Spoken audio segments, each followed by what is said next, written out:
Hey, good morning, everybody. I hope y'all have had a really good weekend so far. I've got a lot of things I'm going to be cooking today, so I thought I would come on and show y'all a couple of little things. First of all, I just wanted to talk to you for a few minutes about preserving, canning. I found some fresh okra at the little local market down the street the other day, and I bought a couple of pounds of okra. And I am going to I'm going to be doing some spicy pickled okra. So I thought I would just kind of talk to you guys for a few minutes about canning and what all that is involved with that.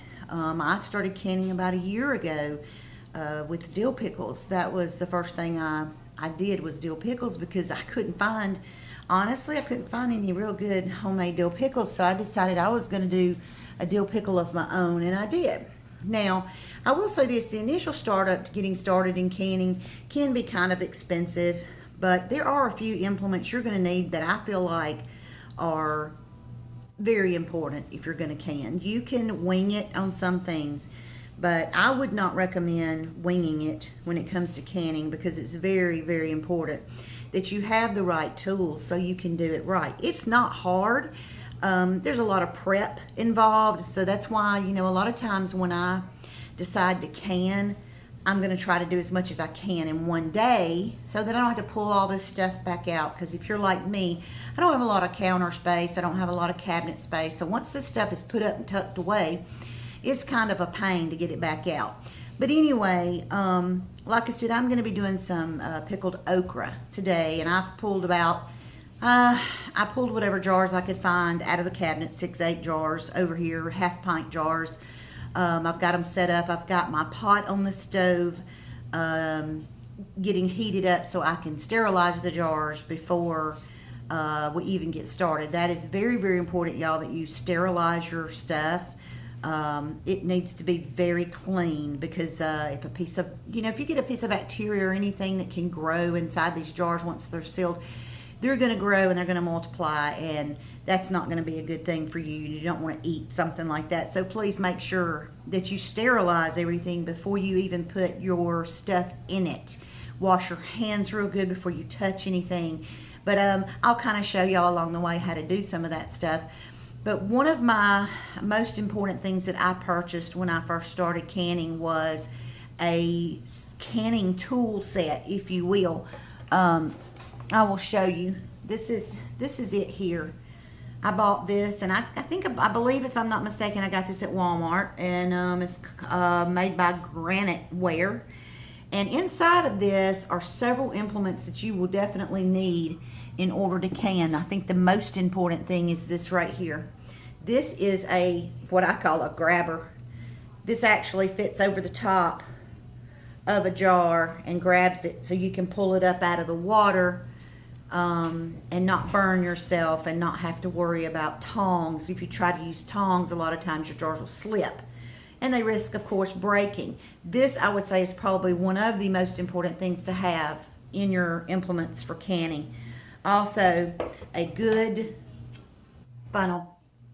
Just a little plastic funnel. If you can see, the end of it here is a little bit bigger than a standard funnel that you would use for, your other things in the kitchen. This is actually for canning. This is a preserving funnel.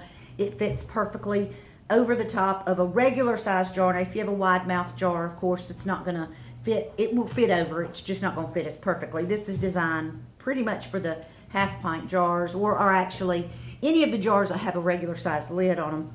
And it'll fit right down in your jars perfectly, so where you can just pour your brine into the funnel, and makes it a lot easier than trying to do it without that, because you're going to make a mess otherwise. Another implement that I feel like is very important is this little stick right here. This little stick right here has a magnet right here on the end. Now, when you get ready to start canning, you're going to put your seals, your lids, and your bands in a little skillet with some water in it, and you're going to put it on a very, very low simmer. But that's to warm up your rubber seal around your lid, and you're also going to sterilize. You're sterilizing at the same time. So when it comes time to put your lids on your finished product, you don't want to stick your hand down in it. For one thing, it's gross, it's nasty. Another thing is it's hot. So this little implement here has a magnet on the end, and you just stick it down in there and it'll pick your lids and your bands up. So this is a pretty important little implement here too. This right here, I don't use a whole lot when I'm doing pickles, but I do use it when I'm doing jellies and jams. But it goes down in the middle of your jar, and it just kind of curves around to get any air bubbles or anything out of the jar, so that your liquid settles down and you make sure you have enough liquid in your jars.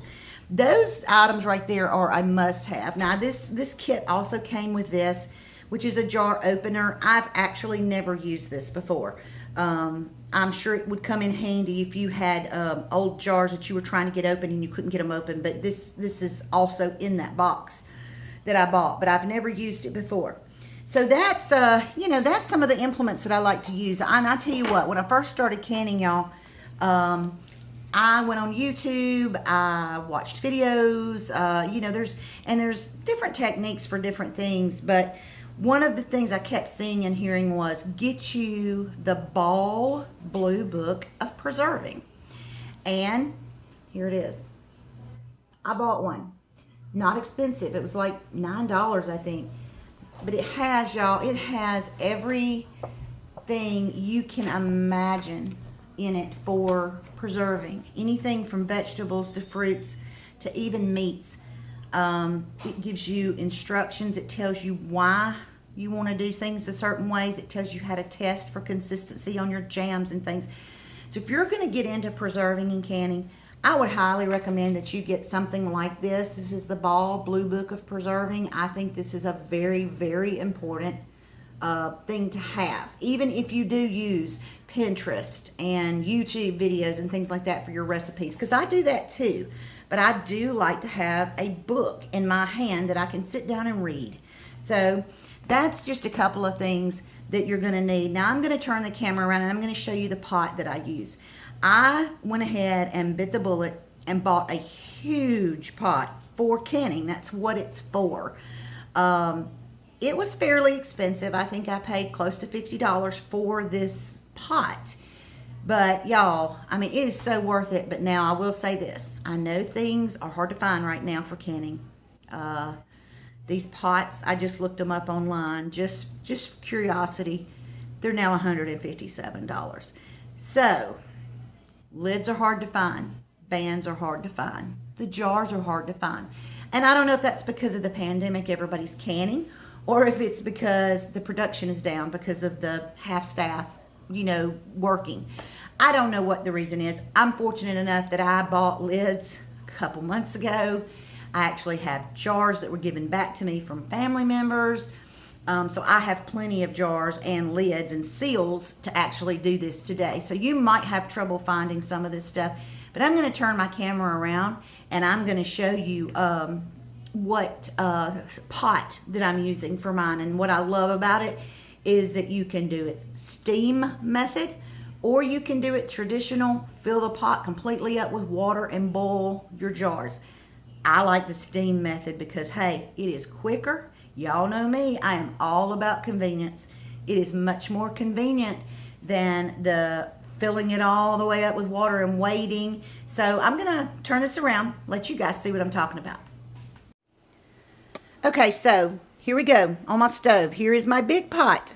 And y'all, this thing is huge. This is a big, big pot. I mean, very big. It practically takes up half of my stove. It's made by Victorio. It is huge. What I love about this pot, y'all, let me move this over here. It has an indicator. I don't know if you can see that very well. Has an indicator on it to let you know when your pot is ready to go. And as you can tell, it has the different zones for your altitude.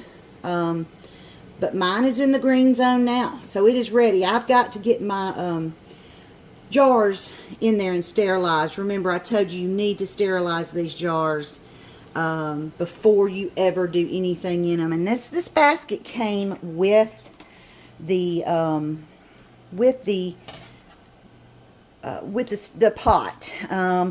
Now, I'm going to use the steam option on this instead of just the cover with water method. So when I put this in there, I'm going to turn it. It's actually going to turn upside down like this. And my jars are going to sit on the top like that, because you don't want the jars touching the bottom if you're only doing a steam method. In the steam method, guys, there's just a tiny little bit of water in the bottom. Oh, I probably just fogged up my lens. But there's just a tiny little water in the bottom, because you're actually using steam to seal and sterilize. So it is much quicker than filling this huge pot up with tons of water. So as you can see, I've got my canning jars out. I've got some of my pickle and spices out, my lids, and my basket. When I get ready to start canning, I will actually show you guys what ingredients I'm putting in there. But for right now, I just wanted to show you what I'm using, and my pot that I use, the implements that I use. Y'all, canning's real easy. There's a lot of prep to it, and the cost can be expensive at the startup. But once you start, the reward is worth it. So I am going to get my jars in this steam bath here and get them sterilized. We're going to sterilize them for 10 minutes, and then I'll be right back with you.